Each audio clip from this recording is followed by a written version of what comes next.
Muy buenas tardes a todos, bienvenidos, gracias por el esfuerzo que hacéis, por venir a acompañarnos un miércoles más al ciclo de conferencias Investigando el Tajo.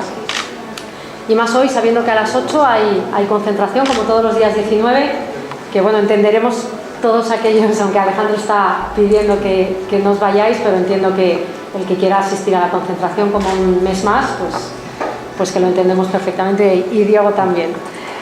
Bueno, os presento a Diego García de Jalón Lastra. Es un honor para nosotros tenerle aquí hoy.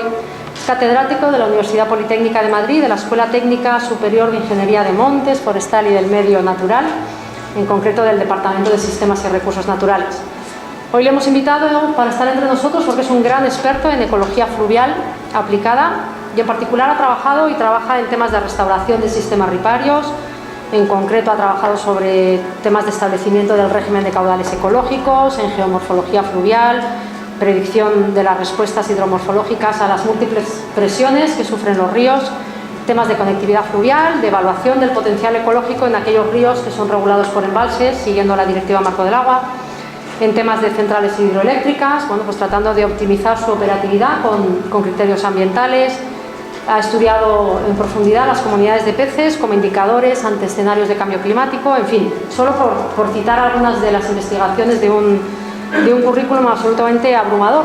A efectos académicos, para los que trabajamos en la universidad, solo con la presentación de sus 5 secciones de investigación reconocidos ya nos abruma. Ha participado en más de 45 proyectos relevantes de investigación, 35 convenios con fundaciones y empresas de restauración ecológica, ha dirigido 17 tesis doctorales, en fin. Todo este trabajo ha quedado plasmado en la publicación de más de 175 trabajos científicos y, bueno, pues parte de este trabajo lo ha dedicado también al río Tajo, ¿no? donde ha trabajado sobre todo con las comunidades piscícolas y bueno, pues lo que nos vayas a contar hoy. Así que si les parece les dejo con él porque es en las mejores manos, en las del experto. Muchas gracias. Muchas gracias, Beatriz. Es un honor estar aquí y no merezco lo que ha comentado, tampoco es para tanto, es un profesor más. Bueno, a lo que vamos a hablar del río y qué podemos hacer con él. Entonces, básicamente lo que yo quiero comentar a lo largo de esta charla son estos 3 puntos. Cómo funciona el río Tajo, cómo ha funcionado y cómo funciona actualmente, cómo se ha alterado, en qué se ha alterado, qué causas, qué presiones humanas son las que determinan la alteración de este funcionamiento y terminar diciendo qué podemos hacer o intentar responder a qué podemos hacer para mejorarlo. En realidad, la última respuesta tiene muchas componentes que a mí se me escapan. Yo soy un científico de río y entonces sé cómo funciona el río, pero entiendo que para arreglar el río se necesita a las personas, se necesita a la sociedad, se necesitan recursos económicos, que no son mis campos, aunque tengo claro que los necesito. Para restaurarlos se necesita. Bueno, pues empezando por el primer punto, ¿cómo funciona el río? Pues básicamente quiero aquí desarrollar, por un lado, la base de funcionamiento del río, que aunque parezca todos hablamos de peces, de pájaros y tal, lo importante es lo que llamo hidromorfología, que es la base, y ahora explicaré por qué, que da lugar a una dinámica geomorfológica en condiciones naturales, que depende de un régimen de caudales, y cuando digo caudales me refiero a caudales hídricos y caudales sólidos, porque la diferencia entre un canal y un río es que en un canal solamente va agua y en un río, además de agua, van sedimentos, y los sedimentos son los que dan forma al cauce, o sea, que es un sistema más complejo que un mero canal, y básicamente lo importante son los sedimentos, y recalco esto porque tenemos que pensar en ello, aunque normalmente no se hable demasiado de ello. Y también hablar de la vegetación riparia, porque también es un condicionamiento del funcionamiento del río, sobre todo la leñosa. Veremos cómo las distintas presiones cambian este funcionamiento y al final pues hablaremos de las perspectivas de restauración, hablando de cuáles son los factores limitantes en su estado ecológico actual, qué prioridades podemos tener en restaurar, en cómo podemos ordenar las distintas actuaciones, porque se pueden jerarquizar, y fundamentalmente, hagamos lo que hagamos, siempre tendremos que hacer un seguimiento de tal manera que aprendamos de lo que hacemos bien y de lo que hacemos mal, porque la restauración de ríos todavía no es una ciencia clara, sino que hay muchos claroscuros que todavía tenemos que aprender, y la única manera de aprender es hacer, el camino se hace al andar, básicamente. Bien, entonces, ¿cómo funciona un río? Lo importante es la dinámica geomorfológica. Un río, como ya digo, es un elemento que tiene sedimentos y agua que van por ahí, y además no se está quieto, sino que se mueve. Es normal que un río se mueve. Lo que no tiene sentido es que el río no se mueva. Entonces es un río, o es un río que está en un cañón, en una hoz, como tenemos aquí al Tajo, que no se puede mover porque tenemos unos granitos que no le dejan mover, pero en cuanto llega a un valle, lo normal es que tenga un movimiento. Ese movimiento define lo que vamos a llamar el espacio fluvial, que es por donde de forma natural se mueve el río, unas veces a un lado y otras veces a otro. Entonces, básicamente, este movimiento de sedimentos corresponden a los procesos que dan la dinámica, que es erosión, transporte y sedimentación, básicamente de arenas, gravas, etcétera, y es un sistema que disipa la energía hidráulica. El agua, cuando vienen avenidas con una energía hidráulica, una energía cinética, lo que hace es erosionar el sedimento, y en el momento que se erosiona el sedimento se carga y ya no se puede mover tan rápido, pierde velocidad, y cuando pierde velocidad deposita el sedimento. Y este proceso, erosión, transporte y sedimentación, es la clave de cómo funciona un río. Cuando no existe, el río está mal. Sobre todo en valles abiertos, en sistemas aluviales. ¿Por qué esto es importante? Porque estas interacciones de agua y sedimento condicionan la geomorfología fluvial y originan lo que es el hábitat donde viven las comunidades acuáticas, las comunidades fluviales, ¿no?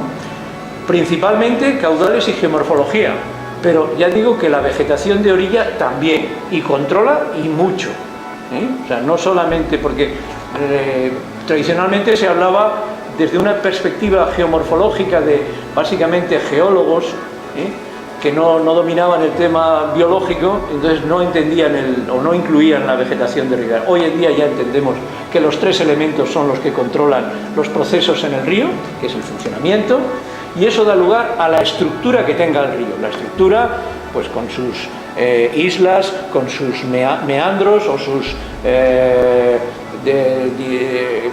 trenzamientos, lo que es el hábitat fluvial.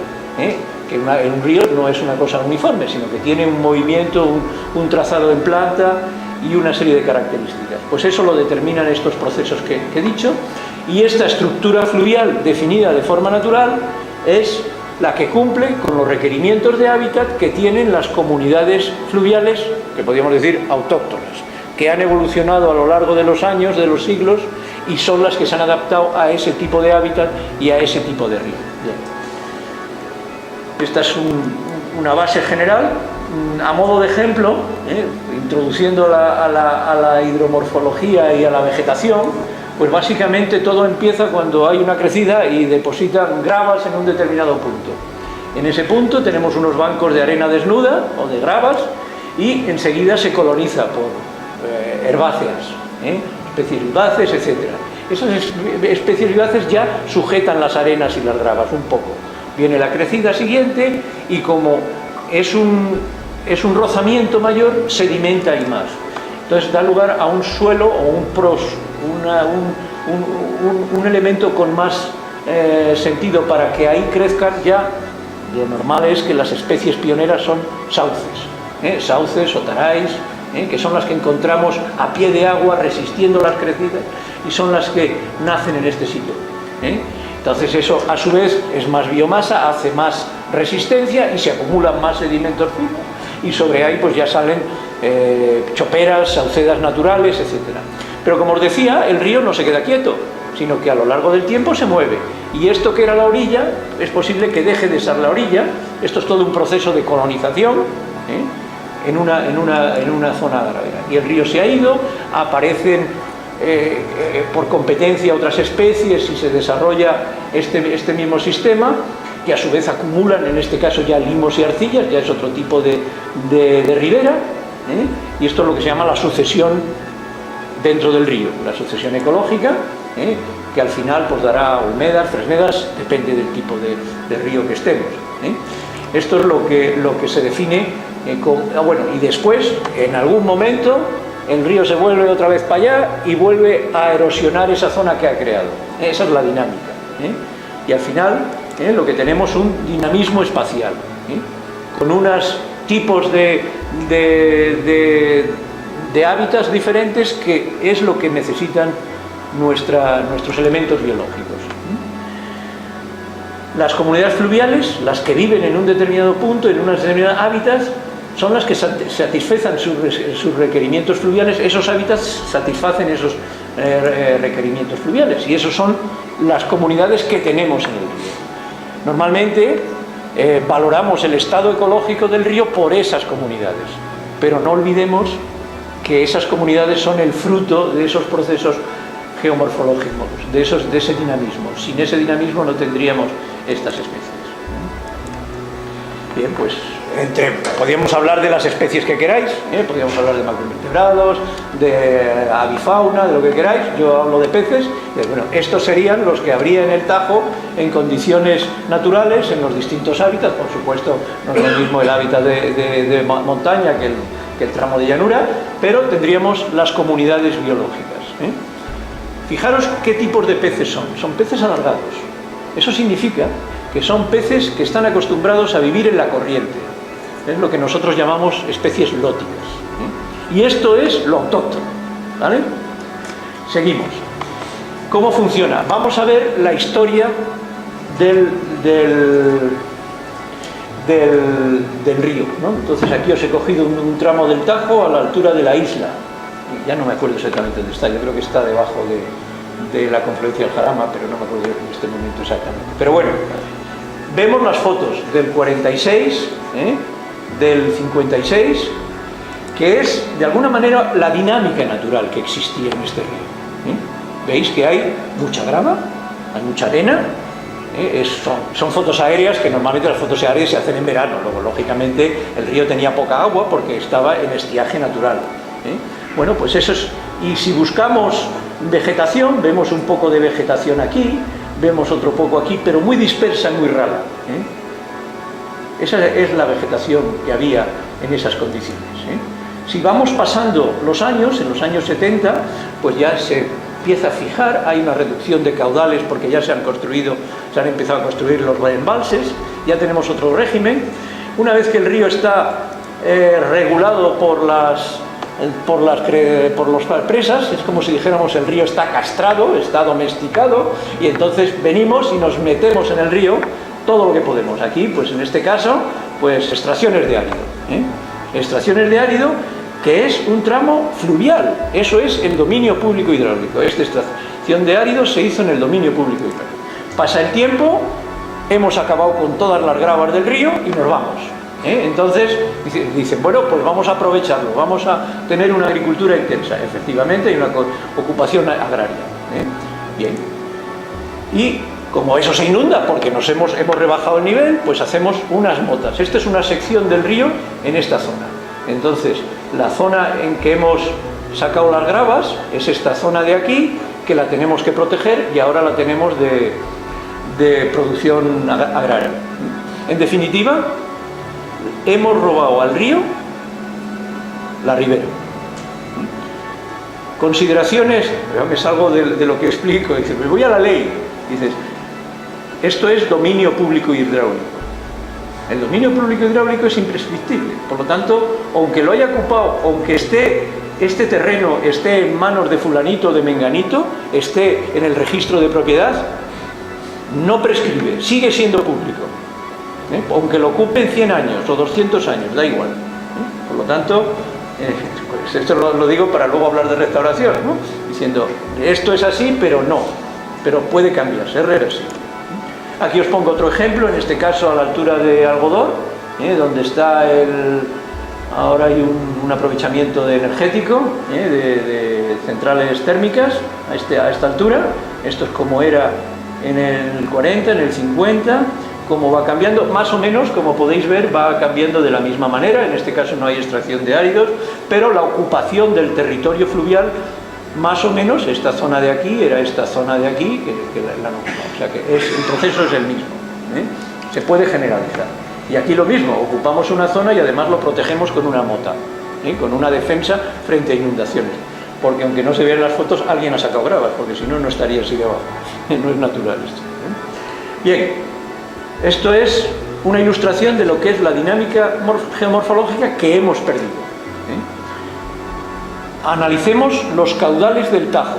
En esta representación tengo desde el nacimiento hasta Portugal, 800 y pico kilómetros de río. Aquí os pongo dónde está Toledo, Bolarque, Talavera, para que veáis un poco. Estos son caudales medios, los caudales medios anuales en distintos periodos, caudales medios del 43 al 55, del 56 al 78, del 79 al 97 y del 96 al 2012, que es este rojo, obviamente el más bajo. Efectos del trasvase, ya pues luego hablaremos del trasvase, pero bueno, aquí ya se ven los efectos del trasvase. Esto era así y pega esta bajada hasta que llega al Jarama. Realmente lo que se ve más afectado por el trasvase es el tramo de Tajo que va hasta la confluencia del Jarama en cuanto a cantidad de agua. Esto es lo mismo, el mismo gráfica, pero hablando de caudales máximos anuales, son valores más grandes, de hecho aquí están puestos en escala logarítmica, y caudales mínimos. En definitiva, pues el efecto de los embalses de cabecera y del trasvase se notan igualmente, aunque en los caudales mínimos, en esta zona de aquí, veis que hay una caída fuerte. Está muy claro que de Toledo para abajo el río se queda con caudales en verano todavía más bajo de lo normal. Se vuelve por los datos que aquí presento. Esto es el Tajo en Toledo, los caudales máximos. Entonces, fijaros que esto empieza en 1943, 2012 al final, y podéis ver que aquí los caudales medios anuales, la media de unos años con otros, estaba entre 400, 500 metros cúbicos por segundo, y últimamente pues está a este nivel, estamos a 100. O sea, ya no tenemos las avenidas que teníamos antes, lo cual no quiere decir que pueda venir en cualquier momento una, pero la media de año tras año ya no es tan fuerte. Entonces ya ha perdido esa vitalidad que tenía el río, porque las crecidas, que es lo que mueve el río, han desaparecido. Bien, a partir de aquí con esto termino la parte de descripción geomorfológica del funcionamiento del río y paso a qué es lo que está haciendo el hombre, que probablemente todos lo sabéis perfectamente, pero simplemente para cuantificar los efectos. Tenemos gran cantidad de azudes y tenemos unos grandes embalses en cabecera y en la parte de abajo del río.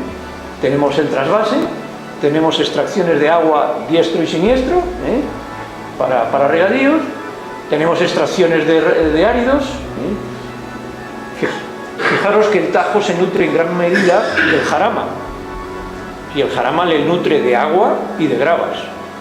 Y si conocéis el Jarama es un queso gruyère, ¿no? Está todo lleno de agujeros, porque se han llevado todo.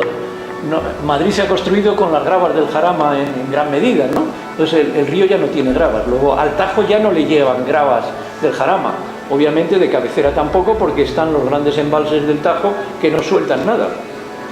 Entonces hay muy pocas entradas de gravas. Si además lo que había acumulado a lo largo de los siglos en las riberas se nos lo hemos llevado con la extracción de áridos, pues es un déficit muy importante. Os he hablado de la ocupación del espacio fluvial. Hemos quitado terreno al río. El río ya ha perdido ese espacio fluvial. Y para tenerlo, todo eso se basa en una serie de defensas, motas, escolleras longitudinales que hay en gran parte, o sobre todo en las zonas donde más se actúa. Bien, pues estos para mí son las grandes presiones. IMO. IMO significa hidromorfología en inglés, hidromorfología, las hidromorfológicas.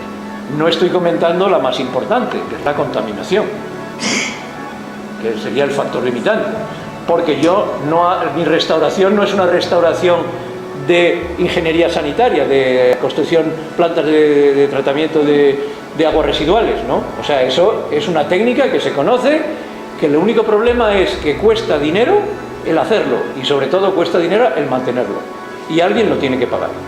Pero ese es otro problema que lo paso a la sociedad, ¿eh? Yo sigo hablando desde mi punto de vista, pero siempre sin perder de vista es el problema de la contaminación.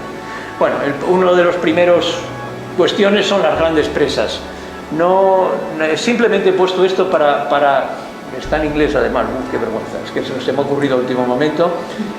Básicamente una gran presa lo que hace es regular en los caudales, atrapar sedimentos, los sedimentos ya no pasan aguas abajo, y da lugar a una estratificación térmica que a su vez da lugar a problemas de cambios en las temperaturas del agua que suelta el río, un problema de exceso de nutrientes, y muchas veces, sobre todo cuando está estratificado y hay eutrofización, en el fondo salen aguas sin oxígeno, condiciones anóxicas que hace que todas las sustancias disueltas en el agua sean tóxicas.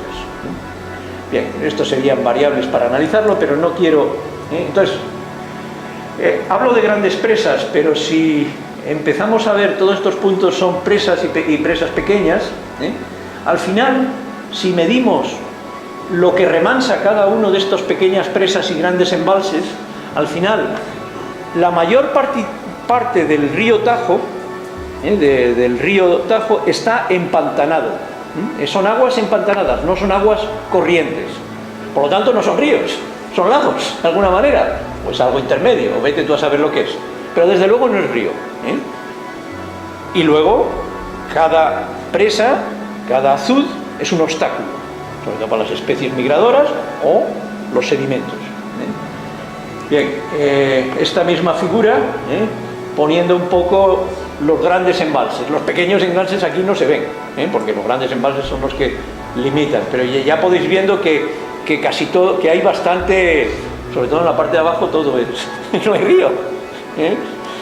Si nos fijamos aquí, que parece que no hay nada, que es la Comunidad de Madrid, que hemos hecho un trabajo de análisis del potencial hidromorfológico para la restauración en los ríos de Madrid, aunque es río de Madrid, es frontera con Castilla-La Mancha, o sea que a veces es uno o es otro, ¿no?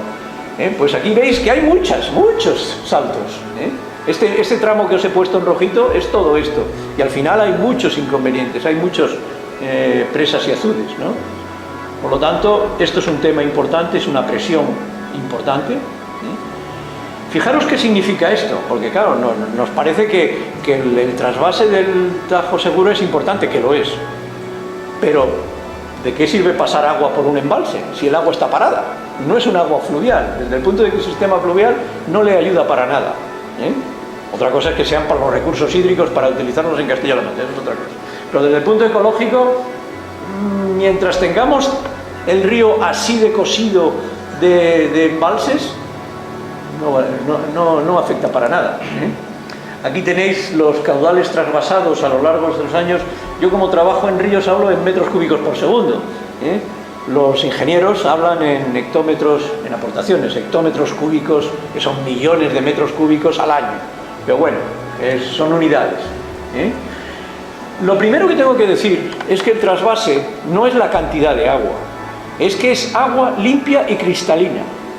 La mejor agua del Tajo se va para Murcia y el Tajo se queda con lo que le venga. Después de ahí, después del Alto Tajo, que son cretácicos, calizas, etcétera, pues vienen las zonas de yesos, las zonas de margas, que dan lugar a unas aguas de bastante peor calidad, etcétera, aparte de las perradas que les hagamos nosotros. Aquí quiero ver, son valores medios. Aquí lo pone, el Tajo en Zorita del 79 al 97 y debajo está el Tajo en Zorita del 98 al 82. Estos números que ponen aquí son los días del año, son la media de caudales diarios. El día 1, yo utilizo aquí la referencia hidrológica que empieza, el año hidrológico empieza el 1 de octubre. O sea que esto es el año, el 1 de octubre, y esto es el verano.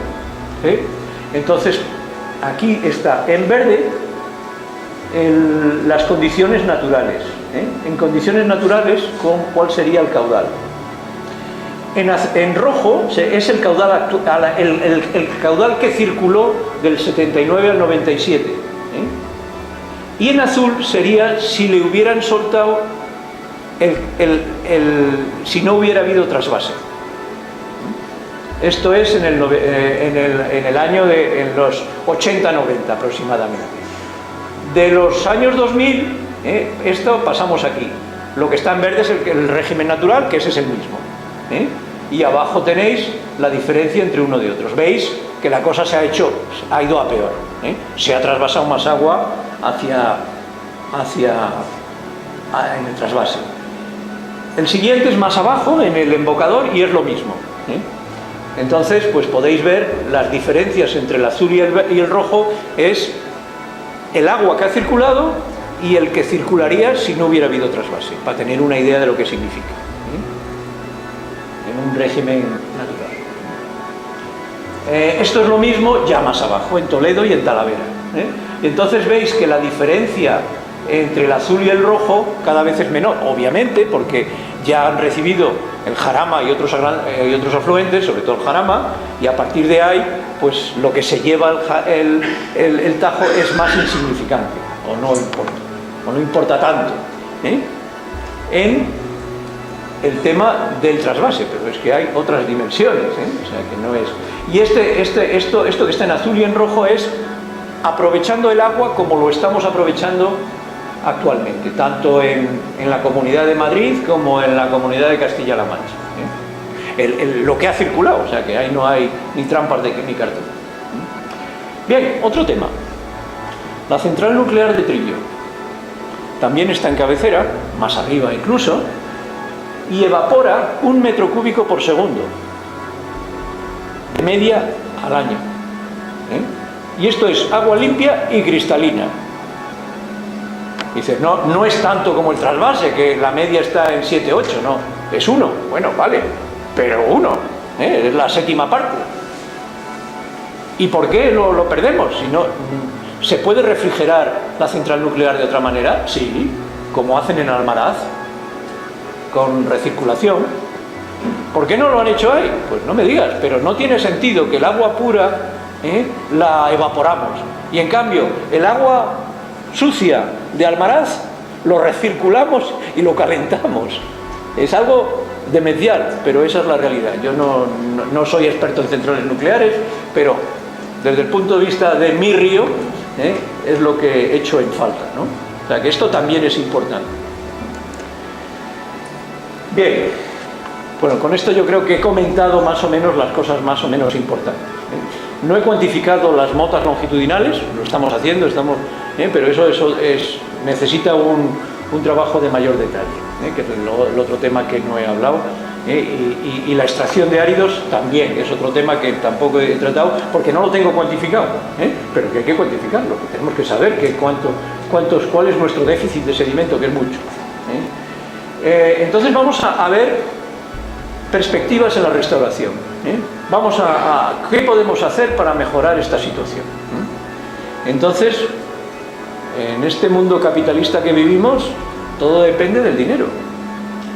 ¿Cuánto dinero estamos dispuestos a gastar para restaurarlo? Porque esa es la única pregunta importante. Porque no es gratis. Alguien lo tiene que pagar. Eso es lo que podemos ponernos de acuerdo, pero alguien lo tiene que pagar. Es un sacrificio económico, el famoso crecimiento económico de los economistas, es el abandono de los grandes megaproyectos que gastamos el dinero a lo tonto. Y realmente hay otro tema importante, que muchos de estos problemas que yo he comentado aquí es porque el uso del río y del agua no paga los costes ambientales. Eso es importante. Y esos son Los ayuntamientos, nosotros, los regantes, los hidroeléctricos, todos. Nadie paga los costes ambientales. Los costes ambientales son los costes de degradación. O sea, nosotros impactamos el río, lo degradamos, pero nadie paga. Lo único que se paga, el único coste ambiental que se paga es, y muy mal por cierto, es el de la contaminación. Por vertido tenemos unos cánones de vertidos y verdad, que son de risa, y obviamente si no nos gastamos el dinero en depurar, pues obviamente el río sigue contaminado por mucho que depuremos. Eso es así. Entonces seamos serios, ¿no? Entonces hay que pagar los costes ambientales, no por ser serios, sino porque hay una directiva europea de responsabilidad ambiental que dice que el que contamina paga, el que regula paga, el que hace cualquier cosa degradando el ambiente lo paga. Que no se aplica, ni nuestros gestores del agua de las confederaciones no lo mencionan en los planes hidrológicos, ni nuestros políticos, por supuesto. Eso es pedir peras al horno, Algunos sí, pero muy pocos. Pero bueno, ¿cuánto estamos dispuestos a pagar? Cuando resolvamos ese problema, o esa pregunta, cuando respondamos, pues tenemos que ver los objetivos disponibles. Claro, dice, bueno, yo me puedo intentar gastar, pero si no tengo ese dinero, pues no puedo. Pues entonces digo, oye, pues si no me lo puedo gastar en un año, en 2 años, en 20 años, me lo gastaré en 100, pero puedo hacer un plan. Esto es importante. Según los recursos que tengamos, qué disponibilidad tenemos. Y entonces los objetivos que nos planteemos, también está en consonancia con todo lo demás, pues pueden ser muy diversos. Que si tenemos que cumplir con el buen estado ecológico, ¿vale? Pues eso lo dice la directiva Marco, pero en muchos sitios lo cumplimos, pero bueno, eso puede ser un objetivo de restauración. Recuperar la biodiversidad, un objetivo de conservación de la naturaleza. Yo hablo de lo mío, ¿no? Recuperar la dinámica geomorfológica y la funcionalidad ecológica, que viene uno detrás de otro, pero eso puede ser otro objetivo. Recuperar paisajes fluviales, bosques de galería, etc. Y usos recreativos, la pesca, el senderismo, la canoa, el baño, lo que queramos. Bueno, estos serían objetivos a tener en cuenta. Que yo no entro ahí. ¿Por qué no entro? Porque tiene que haber prioridades sociales.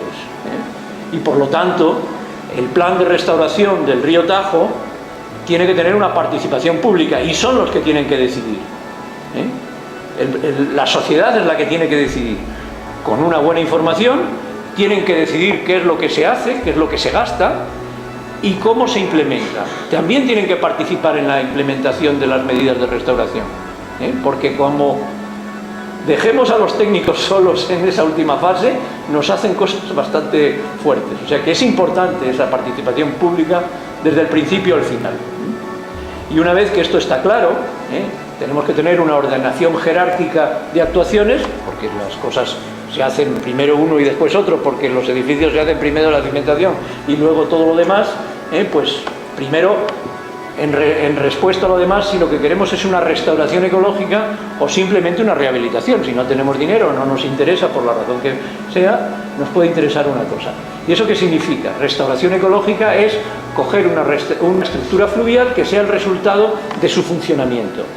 Cuando lo que vemos, la estructura que tiene el río, no es el resultado de su funcionamiento, es porque yo planto, hago esto, porque yo hago presas, porque yo suelto, porque yo cojo, porque yo tal, entonces ya no es una restauración, el río funciona artificialmente.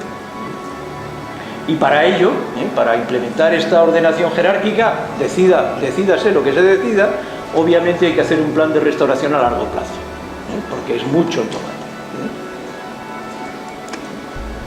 Bien, ese plan pues habrá que implementarlo, y por lo tanto la forma obvia de trabajar con la naturaleza es gestión adaptativa, que significa que yo hago algo, espero que me responda el río, y si el río responde como yo he previsto que iba a responder, pues sigo en esa dirección. Si el río responde de otra manera, es que me estoy equivocando. Y esta gestión adaptativa se hace así porque todavía desconocemos muchas cosas de cómo funciona un río, sobre todo en un río tan alterado como el que tenemos. Bien, y el seguimiento y retroalimentación es importantísimo en cualquier proyecto de naturaleza, porque precisamente ese déficit de conocimiento que tenemos tenemos que afianzarlo. Y entonces cuando decimos el objetivo de hacer lo que sea, de quitar esta mota y esto es conseguir que aquí haya un depósito de gravas y que crezca una vegetación de ribera natural, pues eso hay que probarlo. Has hecho eso, se hace un seguimiento y comprueba que lo que has querido hacer se ha hecho. Y si no, es que te has equivocado, eso es importante. Y esto hasta ahora, en todos los proyectos de restauración que he visto, no existe. Bien, entonces si entramos al qué tipos de intervenciones de restauración podemos hacer, bueno, pues claro, depende de la escala de actuación, ¿eh? La restauración de verdad del río es a nivel de cuenca, ¿eh? A nivel de 20 metros, 20 kilómetros o 10 kilómetros o 5 o 100, o 500 metros, esas actuaciones para mejorar el hábitat, para mejorar no sé qué especie, por lo que sea, esos son realmente acondicionamientos, mejoras, rehabilitaciones. Cuando es en una ciudad con un parque fluvial muy bonito como en Madrid, yo lo llamo cosmética, ¿eh? Porque la estructura del río no tiene nada que ver con lo que se hace, ¿no? Quitamos esto, dejamos crecer la vegetación, pero la realidad del tema es que tenemos 2 muros de granitos de 8 metros a cada lado del río, y si eso lo comparamos como era el río Manzanares en las pinturas de Goya, veremos que no tiene nada que ver, ¿eh? Por lo tanto, hay que saber a qué nivel estemos y qué podemos pedir. Bien, teniendo en cuenta esto, cuando yo hablo de restauración del río, hablo de la gran escala, jugar con todo. De hecho, pues hay que arreglar a todos los niveles, o sea que no es cuestión de los habitantes de la ribera, del Tajo y de los afluentes, porque ellos también están determinando que el río esté mal. Bien, entonces la restauración ecológica, que sería la que encoge toda la cuenca, pues básicamente tiene una exigencia de mínimos. Es lo bueno que tiene esto, que es muy extenso, pero lo que pide es muy poco. Ahí lo tenéis. Agua en cantidad y calidad. Sedimentos en el río, gravas. Espacio. El río tiene que tener espacio para que tenga ese dinamismo. Y luego necesitamos tiempo, porque el río habla muy de poco en poco.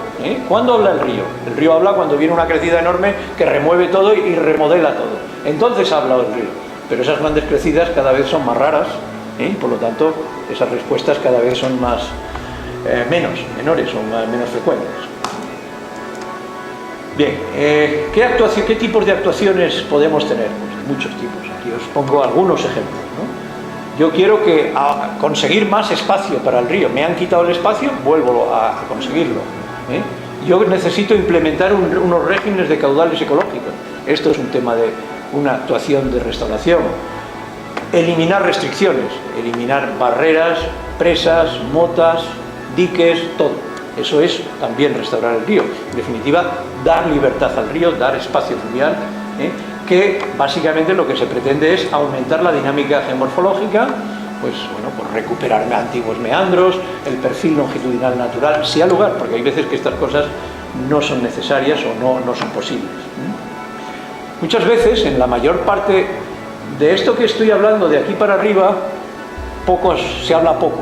Alguna eliminación de azudes y embalses que están en desuso se ha hecho, pero bueno, se habla de implementación de regímenes ecológicos, pero eso es falso. O sea, no se ha implementado casi ningún régimen ecológico en este país, aunque venga en el plan hidrológico de la cuenca, viene que todos los ríos tienen un caudal ecológico. En realidad el truco está en la letra pequeña al final. Dice, no se obliga a aplicar los caudales ecológicos solo en las masas estratégicas, que fundamentalmente son las masas que van a Portugal, porque tenemos que cumplir un tratado con Portugal. O sea que es una tomadura de pelo esto de la régimen, porque además lo que se ha puesto son unas menudencias, una ridiculez de caudal, pero bueno, hablaré más tarde.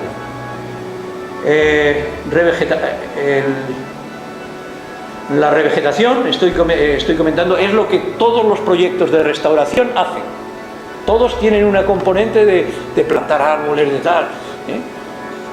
En el 80%, en el 90% de los casos, no es necesario, porque la vegetación sale sola en los ríos. En los ríos, en cuanto les das espacio y que se mueve el agua, sale la vegetación natural que planta las especies adecuadas en el sitio adecuado y con la densidad adecuada. O sea, que no vayamos de listos plantando cosas, porque normalmente nos equivocamos.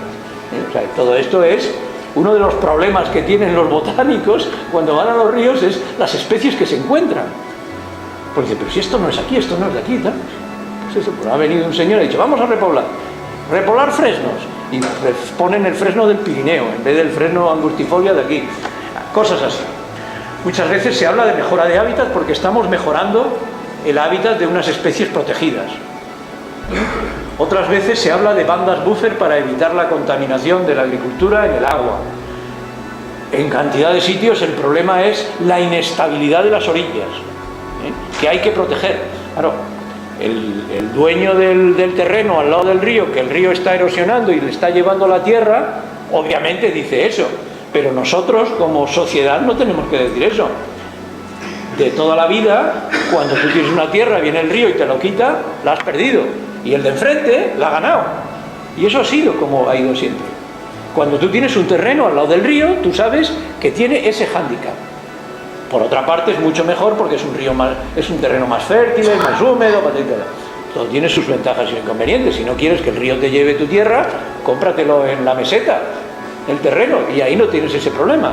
O sea que cada cosa tiene pero bueno, entonces esto es lo que las actuaciones de restauración más frecuentes o de lo que más se habla. Realmente los 4 primeros son las que son restauración de verdad. Lo demás ya digo que es rehabilitación, mejora, maquillaje, como queráis llamarlo. Bien, pues voy a dar unos ejemplos de qué puede ser esto. Utilizo las mismas secciones transversales que he hecho en las fotos aéreas.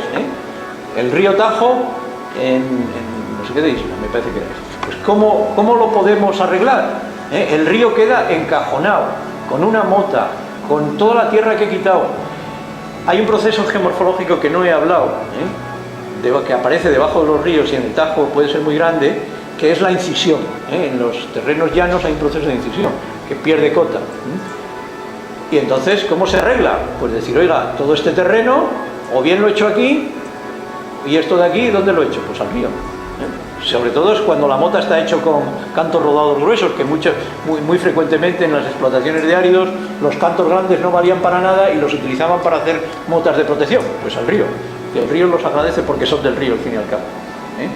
Entonces esto es, en esta otra sección que os he puesto, pues lo mismo, es quitar terreno y como si dijéramos, en vez de que el río esté encajonado, abrirle, para que cuando aumente el caudal inunde más río, porque la inundación es necesaria para mantener la vegetación de ribera.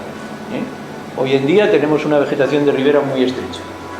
Entonces, eliminar o retranquear motas, si hay que proteger algo, hay que protegerlo, pero el problema es que las motas las ponemos pegados al agua, no pegado a lo que queremos proteger. Si yo quiero proteger esta casa y este es el río, pues lo que hago es, pongo la moto aquí. No señor, ponga usted la moto aquí, que es lo que quiere proteger. Deje el terreno en paz, porque es natural que se inunde. O sea que es darle la vuelta a las prácticas de las confederaciones hidrográficas tradicionales. El tema de caudales ecológicos. Bueno, aquí en todo esto hay 2 propuestas de caudales ecológicos. Esto es una propuesta de Domingo Baeza, que habla de, en distintas partes del Tajo, en Almovera, Aranjuez y tal, pues entre 11 y 13, 11 y 14, 23 y 26 en Toledo, 27 y 30. Esto es lo que planteaba en un informe que hizo para la Confederación, pero la Confederación sacó este ETI con estos valores. De Almovera hasta Extremera, en vez de 12, 13, pues 10. En Aranjuez 10, 11, tal. En Toledo 14 en vez de 23, 13. O sea, todo mucho más bajo. La Confederación hace la ley, hace la trampa. No se va a pillar los dedos. Entonces, los caudales ecológicos son ridículos. A mí el trabajo de Domingo Baeza también me parece que es pequeñito, pero bueno. Entonces, si representamos gráficamente en los caudales que han circulado del 98 al 2010, de los últimos caudales, la media, esto es sin trasvase y con trasvase en Toledo estoy hablando, ¿no? Y estas líneas que veis aquí son los caudales que proponen. Estas dos de arriba son las de Domingo Baeza y estos son las de la Confederación, ¿eh? Como veis, la Confederación es listísima.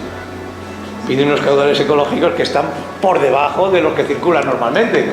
No tengo ningún problema, cumplimos siempre, ¿eh? Bien, esta línea continua, que yo voy a utilizar lo de Domingo, aunque me parece poco, voy a utilizar sus datos. Dice, obviamente no tiene que ser una línea continua, no tiene un caudal constante, sino tiene que tener una fluctuación natural. Y si este mismo agua, estos caudales, esta misma cantidad de agua, la hago fluctuar según la pauta natural, pues tendría esto otro. Entonces estos, los rojos son los mismos, los azul y naranja serían estos y el de estos sería este. Entonces, como veis, ya pues tenemos unas avenidas, y se aparece más a la realidad, y la realidad de vez en cuando es menor que el caudal ecológico. Así todo me parece poco. Pero bueno, es una aproximación. Obviamente es mucho mejor que lo que ha diseñado la Confederación Hidrográfica del Tajo. A mí me extraña que la Confederación Hidrográfica del Tajo sea capaz de diseñar unos caudales ecológicos, porque no tiene ecólogos que sepan de ecología de río entre sus gentes. Y a las empresas a las que se les han encargado estos estudios son básicamente consultorías de ingeniería pura y dura. Por lo tanto, ahí no hay ningún conocimiento ecológico, y los caudales que se han sacado en España, los caudales ecológicos, son de juzgado de guardia, no son creíbles científicamente. Y esto lo digo así de fuerte, y estoy dispuesto a discutir con los de la Confederación, no me dejan hablar de esto, claro. Bien, otro tema importante que os decía eran los sólidos, los caudales sólidos. Nuestro río, el río Tajo, no tiene caudal sólido, porque es que nos hemos llevado todas las gravas. Las que venían de forma natural de cabecera ya no vienen, y las que había acumulado a lo largo de los cientos y millones de años, pues nos lo hemos llevado para hacer construcción. Entonces, ¿qué podemos hacer? Bueno, pues dices, oiga, apliquemos la directiva de la responsabilidad ambiental. Dices, ¿qué pasa en un gran embalse?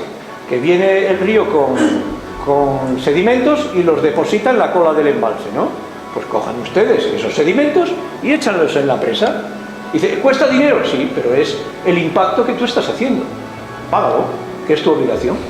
Entonces, bueno, pues con camiones, con teleféricos, como queráis.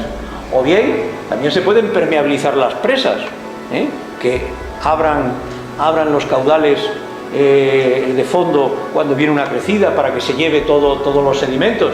Pero claro, en los grandes embalses esto no sucede, porque se quedan a 10 kilómetros, 20 kilómetros de la presa, con lo cual nunca llegan. Entonces, ¿qué es lo que se hace? Pues se puede utilizar, sobre todo en ríos de montaña, una entrada subterránea que pase por debajo del embalse y lo suelte debajo. Esto se ha hecho en Japón, esto se ha hecho en Suiza, o sea que no estoy hablando de ciencia ficción, realidades. Este tipo de cuestiones. Otra forma de actuar es coger los sedimentos con dragas, lo mismo que en los puertos marinos hay unas dragas que cogen el sedimento y lo llevan, pues esos sedimentos se llevan del fondo del embalse y se llevan fuera, también se puede hacer. En todo caso, podemos eliminar las presas y azudes, sobre todo cuando se cumple el límite de la concesión. Una presa no es para toda la vida, tiene una concesión por un determinado tiempo. Cuando termina el tiempo, se acabó. Podemos decir, quítenla, que está haciendo mucho daño. O renegociemos la concesión nueva y obliguemos a pagar los costes ambientales. Podemos rebajar taludes de las orillas en los ríos, lo que os he enseñado antes, ¿no? Rebajar y tirar todo al río. Ya tengo gravas en el río y ya se mueve. Dirán, esto es que va a destrozar todo, es que si el río está hecho una mierda, el que le eches las gravas no pasa nada, es pura cirugía. Una cirugía hace mucho daño, te cortan la tripa, te abren, te cosen, es lo mismo. En el río pasa lo mismo, podemos hacer cirugía fluvial, podemos eliminar las motas o retranquearlas, o eliminar las motas y echarlas al río, y entonces tenemos gravas. Bueno, pues este tipo de cosas que nunca se plantean, hay que plantearlas, porque el río no tiene sedimentos, y sin sedimentos no hay actividad geomorfológica, lo que tenemos es un canal y no un río. Bien, en eso de eliminar restricciones, me he cogido el ejemplo de Talavera, que tengo aquí algún representante de Talavera. El río en Talavera no es río, es un embalse. Encima tiene un azud de, hay que decir el nombre, creo que es, si no me equivoco, es Iberdrola, ¿no? Y otro debajo. Aquí está el de arriba, aquí está el de abajo, y cuando vas por Talavera no puedes ver el río, porque está lleno de vegetación que no te deja ver, y el río lo que es un pantano. ¿Qué es lo que hay que hacer? Quitar estos azudes. Que producen electricidad, que la produzcan en otro sitio, pero no en Talavera, que es una ciudad que la gente tiene derecho a tener su río y funcionando como tal, y no un pantano. Ese tipo de cosas. Bueno. Entonces, el otro problema que tiene Talavera es que el agua no es agua dulce, es agua salina. ¿Por qué? Porque según vamos reutilizando y utilizando el agua, siempre vamos aumentando la salinidad. Las depuradoras de Madrid aumentan grandemente la salinidad y la salinidad no baja. Así como los nutrientes podemos acabar con ellos a través del crecimiento de la vegetación, la salinidad no, la mineralización de las aguas va creciendo y en Talavera ya está en 2.000 o 3.000 microsiemens, o sea, es bastante. Por lo tanto, la propuesta es clara, ¿no? Eliminar restricciones, eliminar azudes y presas que sobren, aunque no sea menester. Bien, entonces una de las cosas, sobre todo cuando yo hago una restauración, siempre pienso en lo que llamo la imagen objetivo. ¿Cómo quiero que sea yo el río, no? Entonces, yo, la mayor parte de las fotos que he hecho del río, aunque sean preciosas como esta de imagen actual, son fotos de río sin agua, sin correr, como si no tuviera caudal. Sí que tiene caudal, pero como hay una presa, no se nota. El río está empantanado, son aguas estancadas. Y hay que conseguir aguas corrientes como esta imagen objetivo, que es uno de los pocos trapos que he visto que corría, y eso está relacionado con el sustrato, porque la velocidad de las aguas condiciona el sustrato. En las zonas empantanadas el fondo son limos y fangos. En las zonas que el agua corre ya empieza a tener arenas, gravas, etc. Por lo tanto, otra característica de estas fotos que veis es que las orillas están invadidas de vegetación. Aquí estamos muy a favor de lo verde, y lo verde para atrás y para adelante, pero excesivo verde es malo. En los lagos la eutrofización de embalses dan los blooms de fitoplancton, que es el verde brillante fuerte, que es exceso de vegetación en el caso de los lagos. En el caso de los ríos es la vegetación de ribera. Estos ríos con esta vegetación no son naturales. Lo natural serían playas de gravas, playas de arenas, alternadas con zonas de galería de bosque, también, pero es que cuando vemos las fotos de los ríos, todo es vegetación. Eso es un síntoma que hay que tener en cuenta, y es que obviamente que nos faltan las gravas, ¿no? Nos faltan los sedimentos. Bien, y esto es en qué hemos convertido la fauna, la respuesta de estos ríos empantanados, pues son especies lénticas, de hábitats lénticos, de aguas remansadas. Son las especies invasoras, las especies que tenemos en nuestros ríos. Nuestras especies autóctonas prácticamente han desaparecido o están desapareciendo. Las que os puse al principio, estas son todas especies de aguas remansadas, porque es el hábitat que le hemos dado. Estamos cada vez dando más este tipo de hábitat. Bueno, y poco más para concluir. Básicamente mis conclusiones son muy sencillas. El río Tajo no necesita repoblación vegetal, ni forestal, ni nada.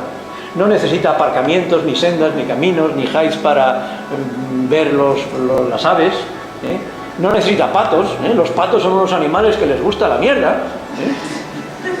Son muy bonitos, pero es así. Entonces, si solamente hay patos, la cosa está mal. Tiene que haber más cosas. Cigüeñuelas, las cigüeñuelas también les encanta. Los ornitólogos les parece una especie fenomenal, protegida y tal, pero a la cigüeñuela lo que le gusta es donde hay bastante porquería, ¿no? Y es así. Las carpas, lo mismo, los gambesos, los cangrejos americanos, pues todo eso es lo que no necesita el río. Y el río Tajo lo que necesita es agua limpia, régimen de caudales con avenidas y con estiajes. En verano el río se tiene que secar, o si no secar, reducir su caudal bastante, porque es lo natural. Vivimos en un clima mediterráneo. Lo que no tiene sentido es que los ríos vayan a topes en pleno finales de septiembre. O sea, eso no tiene sentido. El río necesita sedimentos, que no tiene, necesita espacio, que se lo hemos quitado, y necesita barbos, bogas y cachos. Y sobre todo, tiempo para lograrlo. Bien, y para mí, y termino con esta frase, hay que pagar, lo que queremos cuesta mucho, y tenemos que recuperar los costes ambientales que causamos todos, aplicar la idea del que contamina paga, que hay que pagar más porque no descontaminamos suficiente, o si pagamos suficiente, los encargados de descontaminar lo hacen muy mal. No sé cuál es la verdad, pero ahí está. Y por supuesto, el que regula paga, y paga bastante. O sea, el que yo tenga disponible el agua en verano, eso hay que pagarlo porque daña al río. Ese agua se la he quitado yo del río cuando el río tenía que tenerlo. Y esto no es más que aplicar la Directiva de Responsabilidad Ambiental. Hay que pasar a euros esos costes y repercutirlos. Y esto, en el momento en que los murcianos tengan que pagar los costes ambientales del trasvase, pues les sale a 3 euros el metro cúbico. A ver si quieren agua a ese precio.